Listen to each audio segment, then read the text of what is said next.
There is a piece of closed-circuit television footage that the people of Britain have never been able to forget, not because it shows anything graphic or violent, but precisely because it shows nothing of the kind. It shows a shopping center corridor in a northern English city on a gray Friday afternoon in February.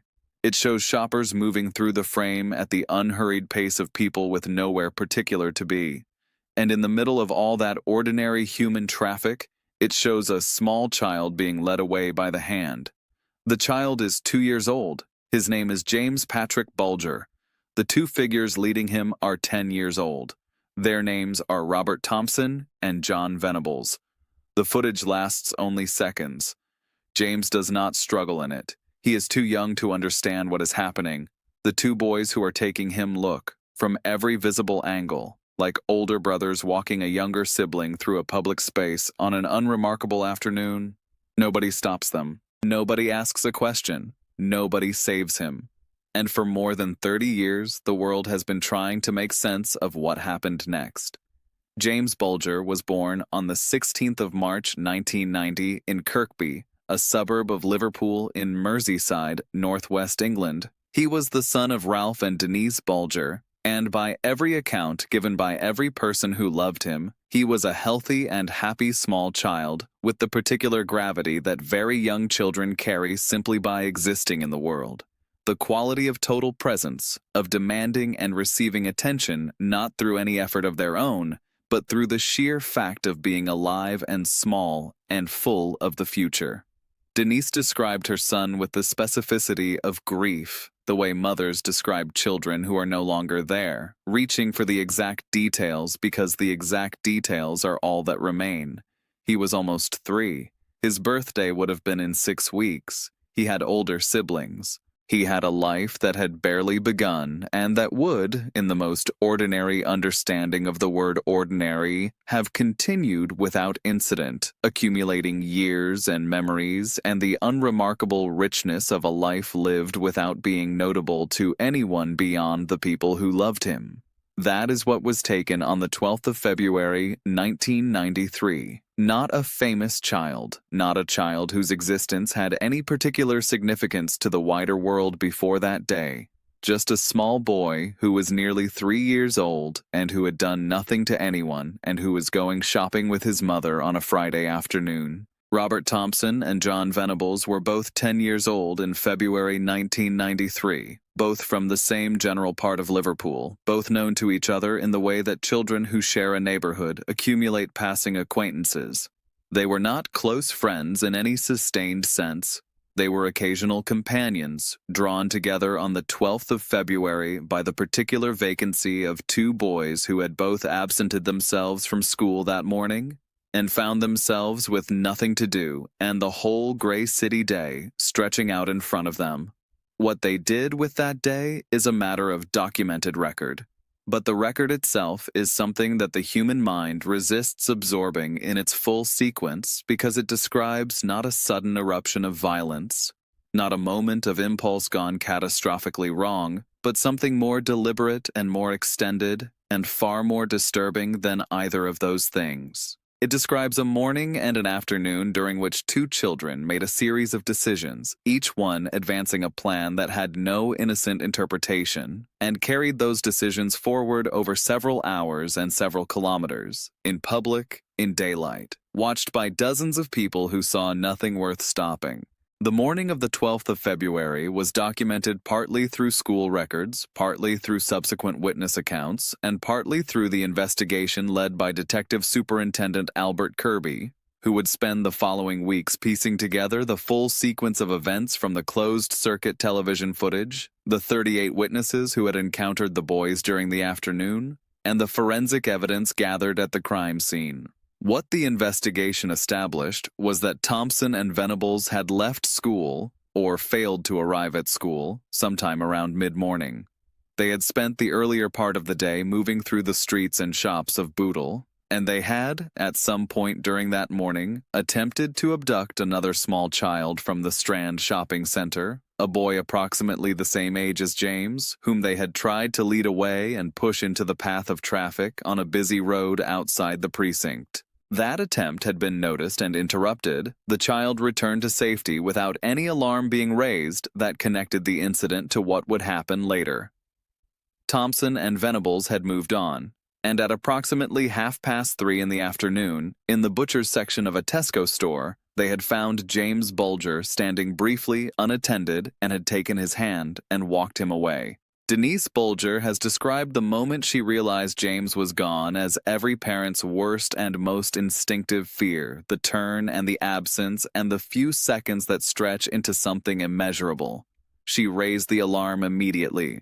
The shopping center was searched, the police were called, and within hours, the closed-circuit television footage had been reviewed, and the image of two older boys leading a small child through the center corridors had been identified and copied and distributed to the public in the hope that someone would recognize the boys and come forward. What nobody watching that footage initially understood was that James was already dead. Thompson and Venables walked James Bulger through the streets of North Liverpool for approximately 2 hours, covering close to 4 kilometers in a route that zigzagged through back streets and residential areas and along canal paths before ending at a railway embankment near Walton Lane. 38 separate witnesses encountered them during this walk. 38 people saw a small child moving through a city with 2 older boys on an ordinary Friday afternoon and processed what they saw as ordinary. Several witnesses noted that James appeared distressed and was crying, and some of these witnesses spoke briefly to the boys. The explanations offered for James's upset were accepted. In at least one encounter, a witness noticed that James had blood on his face and what appeared to be an injury to his head. But the explanation given by the older boys was sufficient to prevent any intervention. The witnesses who saw James that afternoon have, in the years since, had to carry the particular weight of having been present and having not acted, and it is important to state clearly that this weight is not theirs to carry, that there was nothing in what they saw that clearly demanded the response that might have saved him, that the boys leading him were children, that the situation they were witnessing had no visible context that required emergency action. That is the most disturbing part of it. Everything was wrong and nothing was visible. The original plan, as reconstructed from the investigation and from what Thompson and Venables subsequently disclosed, had been to take James to the Leeds-Liverpool Canal, which ran alongside the Strand shopping center, and push him in. The canal was close. The intention was that his death would appear accidental, a toddler who had wandered from his mother and fallen into the water. The reason this plan was abandoned is not definitively established. Albert Kirby, who spent more hours than most people trying to understand the thinking behind what Thompson and Venables did that day, offered 2 possibilities. That there were too many people in the vicinity of the canal to make the act easy, or that the boys had decided by that point that they wanted something different from what an accidental drowning would give them. The second possibility is the one that Kirby found himself unable to entirely set aside, and it is the possibility that sits at the most disturbing end of an already deeply disturbing case. The railway embankment where James was taken is a site in Walton that is unremarkable in every visible way, an industrial fringe of the city. The kind of place that exists at the edges of urban areas without particular identity or significance. Thompson and Venables' homes were a few hundred meters away. More remarkable still, a police station was close enough to the site that what was done there was done, in effect, under its shadow. The details of what Thompson and Venables did to James Bulger on that embankment have been part of the public record since the trial, entered as forensic evidence, and presented to the jury in a Preston Crown Court in November 1993. They have been discussed in books and documentaries and academic papers. They are known in varying degrees of detail to anyone who has followed the case with any care. They will not be reproduced here in their full form, not because the facts are concealed or disputed, but because the purpose of this record is not to inventory the specific injuries inflicted on a 2-year-old child, but to document the case in its full significance, and the significance of what happened on that embankment does not depend on its most graphic particulars. What can be said, and what has been established forensic fact since 1993, is this. James Bulger was beaten with bricks and with a metal bar found at the scene. He was beaten across his entire body over an extended period. He screamed throughout, and the screaming was heard by people in nearby houses who did not investigate its source. When Thompson and Venables left the embankment, they placed James's body across one of the railway tracks and weighted it down with heavy bricks. A train passed during the night. James Bulger was found 2 days later, on the 14th of February, discovered by a group of children walking along the tracks. He was identified through dental records. The pathologist's findings described injuries consistent with sustained and deliberate physical assault. The official cause of death was blunt force trauma to the head. Albert Kirby has spoken about the moment that finding reached the investigation with a restraint that makes the weight of it more apparent rather than less. He said that every detective on the case was affected by what they were dealing with, that the gratuitous nature of the violence and the age of the victim created a professional and personal burden that none of them had experienced before and that none of them would forget. He said he had asked himself every available question, had tried every framework for understanding what happened, had looked at the case from every angle that experience and expertise could provide. And he arrived each time at the same insufficient answer. He called it evil. He did not use the word loosely or for rhetorical effect. He used it because he had exhausted all other available vocabulary, and this was what remained. When the investigation identified Thompson and Venables as suspects from the shopping center footage, officers went to both boys' homes and arrested them there. Kirby has described the experience of that encounter in terms that have never lost their power, no matter how many times they are repeated. The two boys who had been arrested for what the physical evidence at the railway embankment suggested was one of the most savage assaults in recent British criminal history were, when sitting in police station chairs, too small to reach the floor with their feet. They sat in chairs built for adults, and their legs dangled. They looked like any child.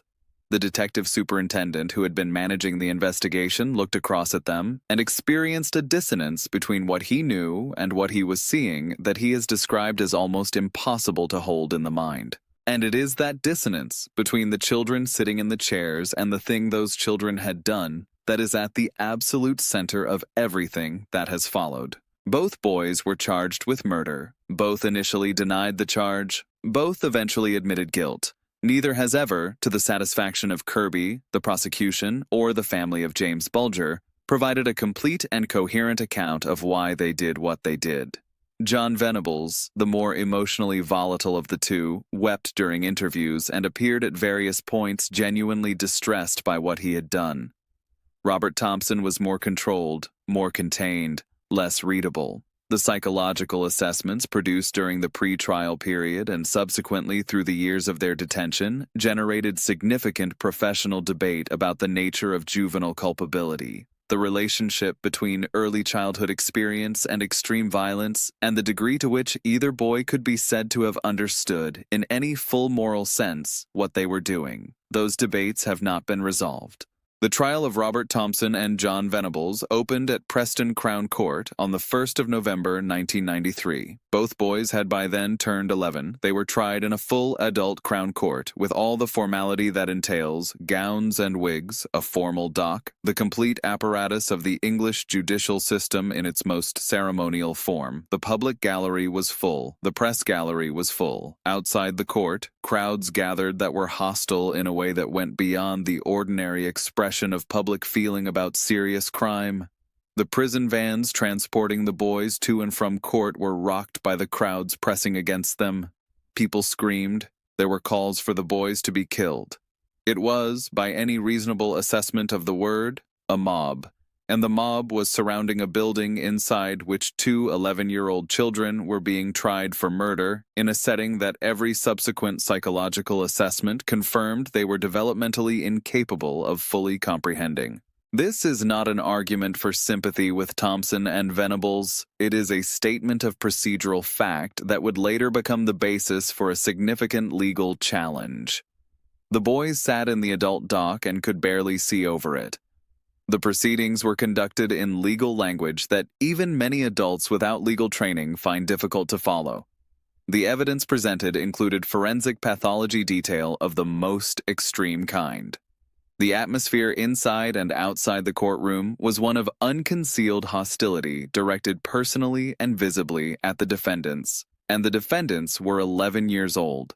Whatever they had done, whatever the full weight of their actions amounted to in moral and legal terms, they were 11 years old, and the trial to which they were subjected did not appear, to any neutral observer applying the standards of procedural fairness that the English legal system is supposed to uphold, to be a proceeding in which they could meaningfully participate in their own defense. The jury convicted both Thompson and Venables of murder after 6 hours of deliberation on the 24th of November, 1993.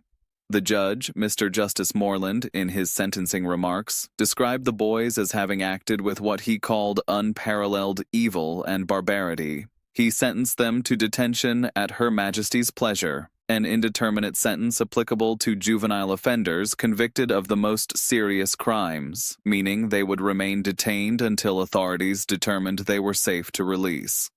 The then Home Secretary, Michael Howard, subsequently intervened to set a minimum tariff of 15 years, which would have kept Thompson and Venables incarcerated until they were at least 25. That tariff was later challenged and reduced by the Lord Chief Justice to 8 years, setting the stage for a confrontation between the justice system and James Bulger's family that has continued, in one form or another, ever since. Denise Bulger attended the conviction and every proceeding that followed with a consistency that those who know her describe as remarkable and those who do not know her describe sometimes as excessive, which it is not. She was a shy woman, by her own description, someone who had not been raised to navigate media attention or legal systems or the particular brutality of public life in the context of a case that the entire country was watching. The murder of her son changed her in ways that she has articulated across many years and in many settings, always coming back to the same essential point. James could not speak for himself. He was 2 years old when he was killed, and he would always be 2 years old, and he could never speak for himself. That meant she had to speak for him. That meant she had to be present in every room where decisions were being made about the people who had killed him. That meant she had to fight, even when fighting cost her things she did not have to give. The cost was significant and compounding. The years of advocacy and media engagement and legal proceedings that followed James's murder put an enormous strain on Denise's marriage to Ralph, and the couple eventually separated. Denise has spoken about this with the directness that characterizes everything she says about the impact of her son's death on her life. The two things were connected. The commitment she had made to James was total, and it left no remainder, no protected private space where life could continue undisturbed by what had happened in that railway siding. She eventually remarried, finding in her new husband, Stuart Fergus, a consistent and supportive presence. And it was in that period, having built some measure of stability in her personal life, that she also began for the first time to seek a more complete understanding of the specific circumstances of James's death. She had avoided the full forensic detail deliberately as an act of self-protection, but came to feel she owed the knowledge to her other children, who would eventually want to understand and deserved to hear it from her, rather than from a newspaper or a documentary. She described that process as horrific beyond belief, and did not elaborate beyond that, and the restraint itself tells a story. In 1999, 7 years after the conviction, the European Court of Human Rights delivered a ruling in the case brought on behalf of Thompson and Venables that changed everything. The court found that the boys had not received a fair trial within the meaning of the European Convention on Human Rights, specifically that the formality and public nature of the Crown Court proceedings had been incompatible with the effective participation of child defendants, that Thompson and Venables had been unable to follow the evidence, that they had been traumatized by the experience of being tried as adults, and that the process had been inhumane in its application to children of their age. The court was unambiguous. The decision was not based on doubt about their guilt. It was based on the principle that the manner of a trial matters independently of its outcome, that procedural fairness is not a technicality, but a fundamental requirement of justice. and that the English judicial system had failed to provide it in this case. Geoffrey Robertson, QC, an Australian barrister practicing in England who had followed the case and commented on it extensively, had argued consistently in this period that the treatment of Thompson and Venables reflected a broader failure of the English system to distinguish meaningfully between adult and juvenile offenders. He was careful in making this argument to be explicit about the crime. He described it as unforgivable. He did not seek to diminish what had happened to James or to suggest that the boys deserved sympathy in proportion to their youth in any simple or automatic sense. What he argued was more specific and more procedural, that the capacity of a 10-year-old brain for the kind of moral reasoning that underpins criminal responsibility is genuinely different from that of an adult, that the developmental evidence for this was substantial, and that a justice system that purported to be civilized could not simply ignore that evidence because the crime was shocking enough. He said children of 10 who commit barbaric acts have to be treated differently, have to be given the best that education and psychology can offer, have to be given some kind of chance at a useful life. It is a position held across a wide range of legal and psychological literature. It is also, for Denise Bulger, a position that requires her to accept a framework of consideration and opportunity for the people who killed her son that her son was never given the chance to experience. He was 2 years old. His chance had been taken from him. The argument that his killers deserved a chance of their own was one she was not able to accept and has never been required to pretend to accept. The European Court's ruling forced the British government to take a different approach to the question of sentence. A minimum tariff was set, and when the legal challenges to the Home Secretary's original 15-year figure were resolved, the minimum period was established at 8 years from conviction. 8 years from November 1993 meant that Thompson and Venables could be released in 2001 when both would be 18. The news was received by Denise and by the hundreds of thousands of people who had followed the case with a response that ranged from disbelief to fury. Robert Thompson and Jon Venables had spent their years of detention in secure juvenile facilities, not adult prisons. They had received education. They had received sustained psychological treatment. They had had, in Denise's exact and unsparing words, computer games and decorated bedrooms, the best of everything, more than her own children had ever had access to. Paid for by public money, available to them because the system into which they had been placed was designed around rehabilitation rather than punishment. This was not a characterization she accepted. It was the observable reality of their conditions and her inability to reconcile it with the observable reality of what they had done and with the observable reality of James's 2-year-old life being worth 8 years of juvenile detention followed by lifelong state protection, was entirely legitimate and has remained so. Dominic Lloyd, who had served as Robert Thompson's solicitor since the time of his arrest, described the work of representing his client as involving questions that most people find uncomfortable to ask, but that the legal system requires to be asked. He had posed to people over the years the question of how they would feel if it were their own child who had done what Thompson had done, and he said the answers began to change when people sat with the question honestly. It is a question about empathy extended to its most difficult application, to the families of perpetrators rather than the families of victims, and it does not resolve the question of what Thompson did or what justice requires, but it shifts the terms of the conversation in ways that the most honest engagement with the case demands. Lloyd's position was not that Thompson should face no consequences. It was that the consequences applied to a child should be shaped by what a child is, developmentally and morally and legally, and that the best available approach to preventing future harm from someone who had caused catastrophic harm as a 10-year-old was to invest in whatever might actually change the trajectory of that person's life rather than simply to contain them. In 2001, over the sustained and documented and publicly stated opposition of Denise Bulger and her family, Robert Thompson and Jon Venables were released from custody. They were 18 years old. They were given entirely new identities, new names, new documented histories.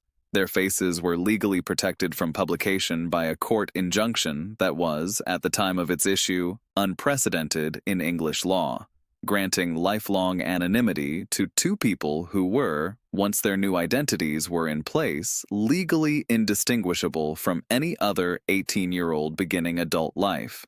The injunction was challenged repeatedly by media organizations and by members of the public who argued that the right to know the identities of convicted killers was a matter of basic public interest. The courts upheld it. The reasoning was straightforward, if painful to articulate in the context of what Thompson and Venables had done. Releasing their identities into a public already inflamed by 38 years of intense coverage would create a genuine and serious risk of vigilante violence that could result in further deaths. The state that had convicted them and detained them and rehabilitated them was now obligated to protect them. James Bulger opposed every element of this. She opposed the release, the new identities, the injunction, the entire framework that had taken her son's killers and remade them into protected citizens with the full resources of the state standing between them and any consequence beyond the 8 years they had served. Her opposition was not irrational. It was not merely emotional. It was a coherent position about proportionality and what it means to tell a murdered child's mother that the people who ended her son's life at the age of 2 deserve more ongoing protection from the state than most ordinary citizens will ever receive. She articulated this position clearly and consistently across every platform available to her, and she has never stopped articulating it. Robert Thompson has, by all reports that have emerged through the necessarily limited channels of verified information that the injunction permits, lived quietly since his release. There have been no confirmed further offenses. He has maintained the anonymity granted to him and appears to have constructed, under a name that is not his own, something resembling an ordinary adult life. The details are sparse because they are legally required to be sparse. What Thompson's life amounts to in its daily reality is something that the public record cannot reliably describe, and this is by design. Jon Venables did not manage the same quiet disappearance into an ordinary life. In 2010, 9 years after his release, Venables was recalled to prison. The circumstances of that recall were that he had been found in possession of child sexual abuse material, images recording the sexual abuse of children, which he had been accessing and distributing under his new identity. He pleaded guilty. He was sentenced and served time before being released again in 2013.